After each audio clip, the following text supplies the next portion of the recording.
নমস্কার, আমি অ্যাস্ট্রোলজার সুকান্ত মান্না। আপনি যদি তুলা রাশির হয়ে থাকেন তাহলে মে মাস 2024 সাল আপনাদের কেমন যাবে। কিছু বিষয়ে মন মানসিকতা আপনাদের মধ্যে এই মাসে দেখতে পাওয়া যাবে। কিছু ক্ষেত্রে নিজের মধ্যে একটি আসক্তি তৈরি হবে। আপনারা দেখেছেন গ্রাফিক্স যেমন ওঠানামা করে, অর্থাৎ আমাদের জীবনেও কিছুটা সময় ভালো কিছুটা সময় খারাপ, সেগুলো কিন্তু মেনে নিতে হয়। এই মাসে আপনারা যারা সফলতার শীর্ষে আছেন ভালো সময় উপভোগ করুন। তবে সারা জীবন যে এই রকম চলবে সেটি কিন্তু ভাববেন না, ওঠানামা কিন্তু থাকে বা হয়ে থাকে। এই মাসে অতিরিক্ত কিছু অর্থ আপনারা পেতে পারেন, সেটা হতে পারে আপনার পূর্বের পাওনা অর্থ, লটারিতে যারা ইন্টারেস্ট রাখেন ছোটোখাটো লটারি প্রাপ্তির সম্ভাবনা থাকছে, বা সম্পত্তি হস্তান্তর বা বিক্রি করে কিছু অর্থ, এই সমস্ত ক্ষেত্র থেকে অর্থ আপনারা পেতে পারেন। এবং এই যে আপনার সপ্তম স্থানে রবি শুক্র অবস্থান করে থাকছে, মনে রাখবেন সাফল্যপতি রবি অবস্থান করবে। অবশ্যই কিছু ক্ষেত্রে আপনি স্যাটিসফাই থাকবেন। তবে ষষ্ঠ স্থানে মঙ্গল এবং রাহু যুক্ত হচ্ছে, এটিও কিন্তু বিশেষভাবে একটি দিক নির্দেশ করছে বা একটি বিষয়ে একটু আপনাকে মেনে চলতে হবে। অবশ্যই এই বিষয়ে ভিডিওর মধ্যে পরবর্তীতে আলোচনা করছি। শরীর স্বাস্থ্যটা জেনে নিন। এই মাসে যেহেতু আপনার রাশির অধিপতি 15-20 তারিখ পর্যন্ত আপনার সপ্তম স্থানে অবস্থান করে থাকবে, শরীর স্বাস্থ্যের দিক থেকে খুব একটা খারাপ দেখাচ্ছে না। এর পরবর্তী ক্ষেত্রে অষ্টম স্থানে প্রবেশ করবে। অষ্টম স্থান জ্যোতিষশাস্ত্র অনুসারে খুব একটা সুখকর স্থান নয়। তবে যে সমস্যাগুলো আছে, সমস্যাগুলো বৃদ্ধি যেমন হবে, তেমনি দেবগুরু বৃহস্পতি অষ্টম স্থানে থাকবে, রবিও প্রবেশ করবে মাসের 15 তারিখে। সমস্যা যেগুলো আছে সেগুলো চিন্তিত থাকবেন, তবে সমস্যার সমাধান হবে সেটি বলা যেতে পারে। পুরানো সমস্যা নিয়ে আবার একটু বৃদ্ধি পেতে পারে, তার জন্য প্রপার আপনারা সুচিকিৎসা পাবেন, গাইডলাইন নিয়ে চলবেন। অবশ্যই শরীর স্বাস্থ্যের দিকে ভালো ধরে নিয়ে আপনি চলতে পারেন। এই মাসে আপনাদের পড়াশোনা যথেষ্ট ভালো, আপনারা মধ্যশিক্ষা ক্ষেত্রে যথেষ্ট ভালো পড়াশোনা সেটি কিন্তু ধরে নিয়ে চলতে পারেন। উচ্চশিক্ষা ক্ষেত্রে যারা আছেন বা উচ্চশিক্ষা ক্ষেত্রে আপনারা কোনো কিছু প্রবেশিকা নিতে চাইছেন, কোথাও ভর্তি হতে চাইছেন, ভালো ক্ষেত্রে কিন্তু আপনারা ভর্তি হতে পারেন। এই মাসে গ্রহের যে অবস্থান আছে, আপনাদের ভালোবাসার সম্পর্ক বলতে হলে ভালোবাসার সম্পর্ক খুব একটা খারাপ নয়। যেহেতু পঞ্চম স্থানে শনি অবস্থান করে আছে, ভালোবাসা আপনাদের ভালো ধরে নিয়ে আপনারা চলতে পারেন। যারা বিবাহিত আছেন, এই মাসে বিপরীত দিকে কিছু বিষয় আপনাকে কিন্তু মেনে নিতেই হবে আপনি যদি বিবাহিত হয়ে থাকেন। বিজনেস যারা করেন, বিজনেস ক্ষেত্র ভালো খারাপ নয়। তবে আপনারা যারা অনেক ব্যক্তিকে নিয়ে কাজকর্ম করেন বা মেশিনারি কোনো রকম ইকুইপমেন্ট নিয়ে কাজকর্ম করেন, প্রোডাক্ট কোনো রকম উৎপাদন করেন, সেই সমস্ত ক্ষেত্রে কিছুটা সমস্যা বৃদ্ধি হতে পারে। তা নাহলে বিজনেস ক্ষেত্র আপনাদের খারাপ নয়। যে বিষয়টা বলছিলাম, আপনার ষষ্ঠ স্থানে মঙ্গল রাহু যুক্ত থাকবে, এখানে বুধও থাকবে 11 তারিখ পর্যন্ত। এই মঙ্গল রাহু কিন্তু ভালো, ষষ্ঠ স্থানে রাহু ভালো ফল দিয়ে থাকে, কিন্তু মঙ্গল যেহেতু আপনার এই ষষ্ঠ স্থানে অবস্থান করবে, সপ্তমপতি একাধারে দ্বিতীয়পতি, যার ফলে রাহু মঙ্গল যে যোগটা, আপনাকে কিন্তু ক্রোধটাকে নিয়ন্ত্রণ করতে হবে। কোনো কিছু ক্ষেত্রে যেখানে আপনার পাওয়ার সম্ভাবনা ছিল সেখানে পাবেন, তবে সহজে কিন্তু পাবেন না, একটু সমস্যা বাকবিতণ্ডা এগুলো কিন্তু হওয়ার সম্ভাবনা থাকছে। অর্থ যেখানে আপনি পাবেন সেই রকম ক্ষেত্রে কিছু বাকবিতণ্ডার সমস্যার মধ্যে বা সমস্যা পরিবেশের মধ্যে দিয়ে আপনি কিন্তু অর্থ পাবেন, সেটি বলা যেতে পারে। তবে হ্যাঁ, যে কোনো বিষয়ে রাগটাকে একটু নিয়ন্ত্রণ করে আপনাদের চলতে হবে এই মাসে, আপনি যদি তুলা রাশির হয়ে থাকেন। অষ্টম স্থানে এই যে দেবগুরু বৃহস্পতির প্রবেশ, যার ফলে কিছু ক্ষেত্রে কিন্তু আপনারা এই যে ষষ্ঠ স্থানে মঙ্গল রাহু অবস্থান করে থাকবে, তার কিছু নেগেটিভিটি দূর করতে আপনারা পারবেন।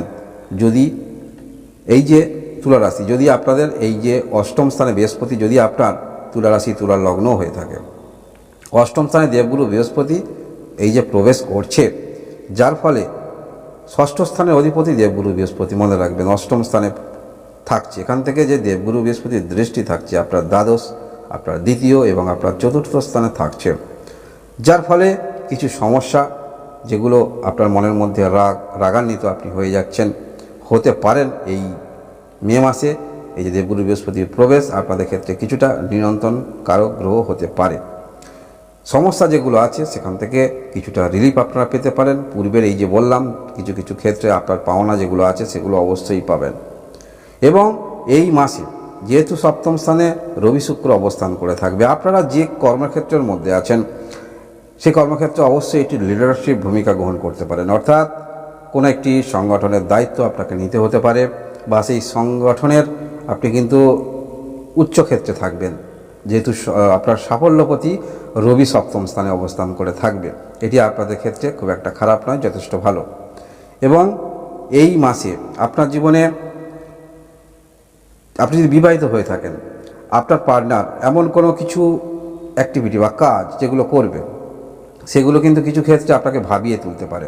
আপনি যদি তুলা রাশির হয়ে থাকেন, বিবাহিত হয়ে থাকেন, যেহেতু মঙ্গল আপনার ষষ্ঠ স্থানে অবস্থান করে থাকবে, এখান থেকে মঙ্গলের দৃষ্টিও থাকছে কিন্তু আপনার ভাগ্যস্থানে এবং আপনার দ্বাদশ স্থানে এবং আপনার রাশিতে অষ্টম দৃষ্টি থাকছে, যার ফলে যে বিষয়টা বললাম, যেহেতু 22 তারিখে 20 তারিখে শুক্র আপনার অষ্টম স্থানে প্রবেশ করবে, কিছু ক্ষেত্রে আপনার কিন্তু চিন্তা বৃদ্ধি হতে পারে এই মাসে মনমানসিকতার দিক থেকে বলতে হলে মনের মধ্যে পজিটিভ এনার্জি নিয়ে তো আপনারা চলবেন, যেহেতু সাফল্যপতি আপনার সপ্তম স্থানে থাকছে এবং পঞ্চম স্থানে পঞ্চমপতির অবস্থান, যার ফলে কিছু ক্ষেত্রে মানসিকভাবে আপনি যথেষ্ট দৃঢ়তা নিয়ে চলবেন। কোনো কিছু ক্ষেত্রে আপনার মনের মধ্যে যদি হতে পারে এখান থেকে কিছু আমি পেতে পারি, আপনি পাবেন, এরা মনে যদি হয়, সেই সমস্ত ক্ষেত্রে যথেষ্ট আশাবাদী আপনি হবেন।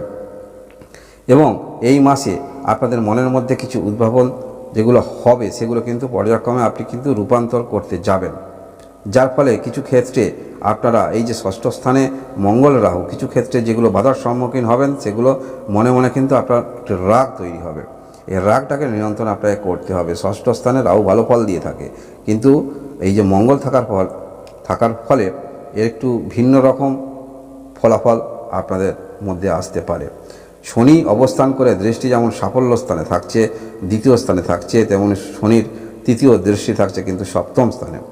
আপনারা যারা কোনো রকমভাবে অর্থ বিনিয়োগ করেন, বাজার বুঝে যদি বিনিয়োগ করেন, সেক্ষেত্রে আপনাদের ভালো কিছু রিটার্ন আসতে পারে, বা পূর্বে যারা আপনারা মার্কেটে বিনিয়োগ করেছিলেন সেখান থেকে ভালো আপনারা রিটার্ন পেতে পারেন। মাসের এই যে অষ্টম ঘরে মাসের 15 তারিখে রবি প্রবেশ করবে এবং তার পিছনে শুক্রও কিন্তু 20 তারিখে প্রবেশ করছে আপনার অষ্টম স্থানে বৃহস্পতি, রবি এবং শুক্র অবস্থান করে থাকবে। এই যে পূর্বে বললাম, কিছু ক্ষেত্রে আপনাদের অর্থ যে প্রাপ্তি বা অর্থ পাবেন, সেগুলো অবশ্যই ভিডিওর মধ্যে আলোচনা করেছি।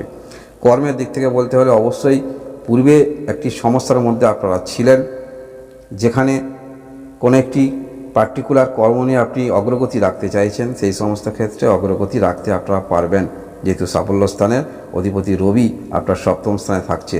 বিজনেস যারা শুরু করবেন, নতুন করে চিন্তা ভাবনা করতে পারেন, তবে মঙ্গল রাহু সপ্তম স্থানের অধিপতি মঙ্গল যেহেতু আপনার সপ্তমের দ্বাদশ স্থানে থাকছে, সেহেতু নিজেকে একটু কন্ট্রোল করে চিন্তা ভাবনা করে এগোতে হবে। কারণ প্রত্যেকটা মাসে প্রত্যেকটা যে গ্রহ আছে, 9টি গ্রহ কিন্তু সবসময় পজিটিভ ক্ষেত্রে থাকে না। কিছু ক্ষেত্রে আপনার ভালো ফলাফল নিয়ে আসতে পারে, কিছু ক্ষেত্রে অন্যান্য গ্রহ এমন ক্ষেত্রে নেগেটিভ অবস্থান করে থাকে, যার ফলে সেরকম ফলের ক্ষেত্রে বাধা সম্মুখীন হতে হয়। যেমন ষষ্ঠ স্থানের রাহু ভালো ফল দিয়ে থাকে, কিন্তু এখানে মঙ্গল যুক্ত হয়ে তার একটি অন্যরকম বিক্রিয়া তৈরি হবে। দ্বাদশ স্থানে কেতু নেগেটিভিটি দূর করবে, কিন্তু দেবগুরু বৃহস্পতি, সেটি বলা যেতে পারে। যাই হোক, তুলা রাশি এই মাসে আপনারা সফলতার শীর্ষে আছেন, কোনো ভালো ক্ষেত্রে আপনারা আছেন, আপনারা অবশ্যই উপভোগ করুন এবং কিছু ক্ষেত্রে আপনাদের ভালো ফলাফল নিয়ে আসতে পারে। কোনো কিছু ক্ষেত্রে মনের মধ্যে আপনি যে পাবেন, মনমানসিকতার মধ্যে একটি দৃঢ়তা আসবে এবং কিছু ক্ষেত্রে আপনার আসক্তি তৈরি হবে। শুধু এই যে মঙ্গল রাহু যুক্ত আছে, এই যে যোগটার কারণে একটু আপনাকে নিয়ন্ত্রণ করে চলতে হবে, বা আপনার মনের মধ্যে যে রাগান্বিত ভাব আছে সেটি কিন্তু দূর করতে হবে, আপনি যদি তুলা রাশির হয়ে থাকেন। এই ছিল তুলা রাশি মে মাস 2024 সালের রাশিফল। আপনারা সবাই সুস্থ থাকুন, ভালো থাকুন, ধন্যবাদ।